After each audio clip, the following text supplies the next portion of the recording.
We're a nation of believers. Faith is deeply embedded into the history of our country, the spirit of our founding, and the soul of our nation. Hello everybody, I'm Tom McAllister. You're watching Story Truth, a regular video series exploring real stories about real people, places, events, and things. I first ran into Tim O'Brien's The Things They Carried years ago in a college classroom. At the time, I was too busy to care. A decade later, with a bit more knowledge of stories in the world, this has changed. O'Brien introduced us to the dueling concepts of happening truths and story truth. The cold, hard facts are things that might be objectively reviewed and filed away, and they are happening truths. When these facts are absorbed in the moment, as well as in the future through lenses, emotions, psychological baggage, and thought upon introspectively, they become more important to us and tied into our subjective thoughts, feelings, and realities. These are the story truths, and the inspiration for video series on YouTube and elsewhere. Back during the Trump presidency, leading up to the election, I noticed a lot of shallow comparisons between Trump and medieval monarchs. The notion of theocracy kept coming up too. The back and forth between the cultural politics surrounding Donald Trump and his coziness with conservative Christian leaders, under these lenses, seemed as if the United States was backsliding into the Dark Ages, into oblivion. The stories being told were disjointed, grasping for something that didn't exist, on both sides of the political spectrum. In 2020, Trump, campaigning for another 4 years as president and appealing to the often ultra-conservative Christian right, protected himself as a national leader who favored and protected religious freedoms, particularly those of white conservative Christians.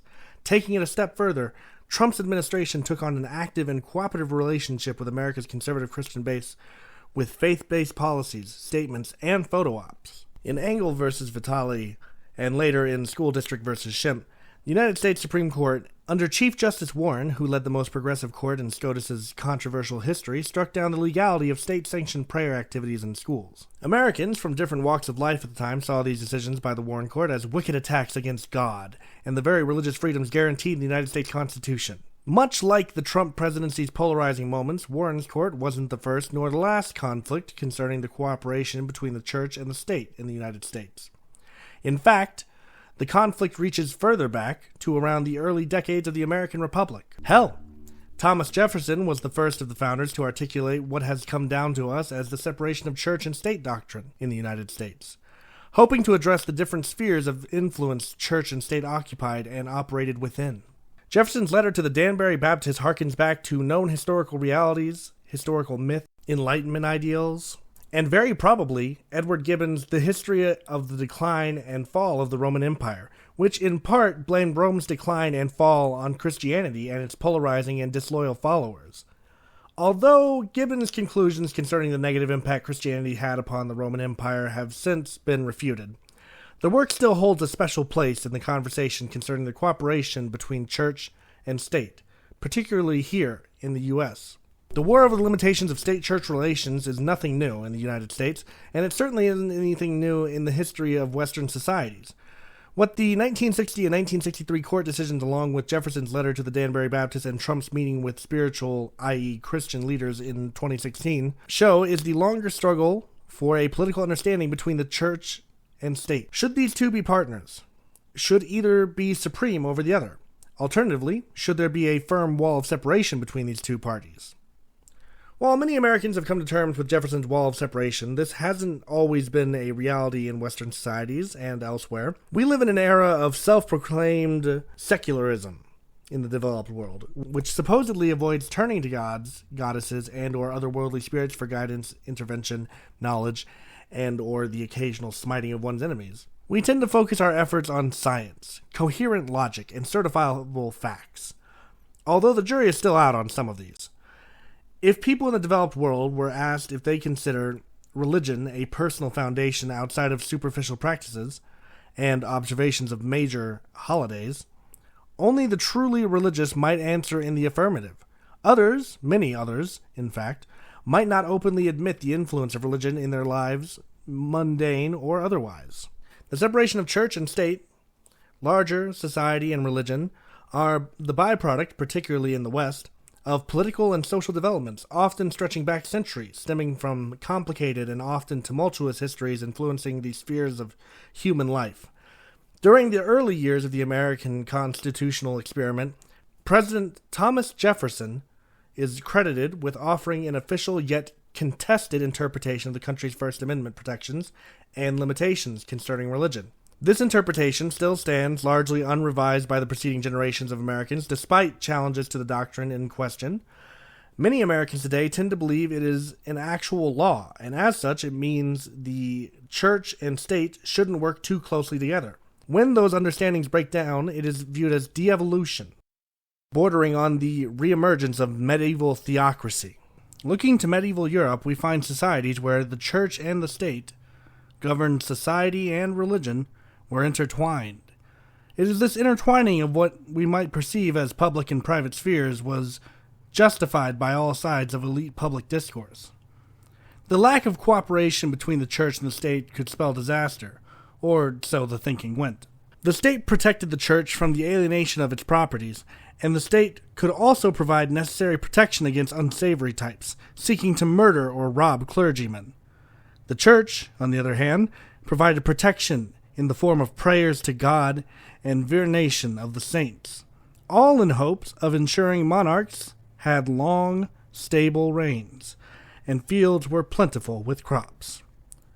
Unlike many modern societies and states, religion played a tremendous and often symbiotic role in societal and governmental functions. Especially in medieval Western Europe, it was often hard to find where state and or societal entities began and where religious organizations ended.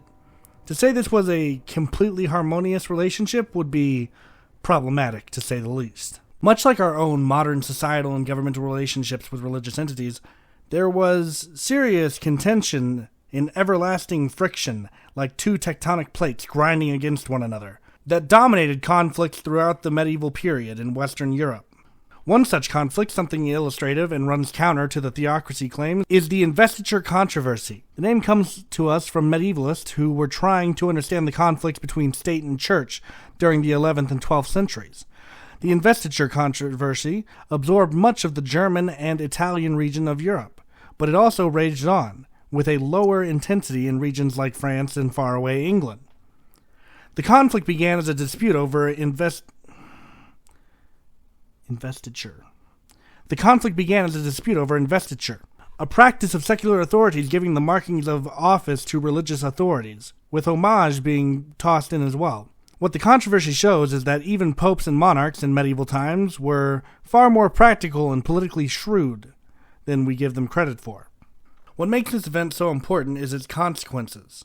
After a good deal of going back and forth, the conflict, a rather intense one full of civil wars, betrayals, excommunications, political savviness, and later the tossing out of Gregory VII from Rome, the investiture controversy ended with no real resolution concerning who was truly supreme. Moreover, with the defeat of papacy under Gregory VII, it also shows the fallacy of papal supremacy and the failure of medieval theocracy. In fact, more successful theocracy tendencies tend to be closer to the modern era than the medieval, one fueled by xenophobia, Christian nationalism, and a resurgent right-wing political movement and ideals seeking to bring certain aspects of the church and state together into something less like democratic, less spiritual, and more like modern authoritarianism. What I've found is a good indicator of why we need to be more cognizant of conflating modern movement with historical events. While it may seem like chicken, color, taste, texture, it is far from it. While Solomon's adage, "nothing new under the sun," might seem true even here, I think it would be a mistake to say as much. Solomon, while wise, didn't have the 8-ball or oracle telling him how things might really change, even with the baggage of history. The study of humanity's different stories is a battleground for the present, something to be used to justify certain behaviors, ideals, and ideologies. Both the left and the right use history as a weapon. It is our job to untangle the Gordian knot so we can look underneath and see what is really going on. While Trump's actions may be objectionable, they are an indicator of something larger going on within the U.S., and abroad politicians seeking to justify their cozy and problematic relationships. All the while, they erode basic freedoms, gaslight us, and rob nations of their wealth and collective sanity. building nightmares and claiming they're meant to save us from something beyond our borders and within our walls. We don't need medieval history to help us understand the gravity of our newfound realities. This is Story Truth, an exploration into real stories about real people, places, events, and things.